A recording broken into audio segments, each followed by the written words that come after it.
چوک میں لگی بتیاں، تلفظ سیکھیں، چوک، سرخ، سبز، پابندی، حادثوں۔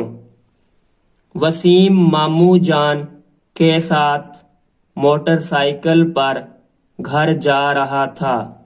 ماموں جان چوک میں پہنچے تو انہوں نے موٹر سائیکل اچانک روک دی۔ وسیم نے پوچھا، ماموں جان، آپ نے موٹر سائیکل کیوں روک دی؟ ماموں جان نے جواب دیا، بیٹا، سرخ بتی کا مطلب ہے رک جاؤ۔ وہ سامنے دیکھو، سرخ بتی جل رہی ہے۔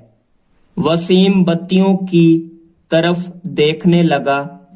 تھوڑی دیر کے بعد پیلی بتی روشن ہو گئی۔ ماموں جان نے بتایا، پیلی بتی کا مطلب ہے چلنے کے لیے تیار ہو جاؤ۔ پیلی بتی کے بعد سبز بتی چمکنے لگی۔ ماموں جان نے کہا، سبز بتی کا مطلب ہے چل پڑو۔ یہ بتا کر انہوں نے موٹر سائیکل چلا دی۔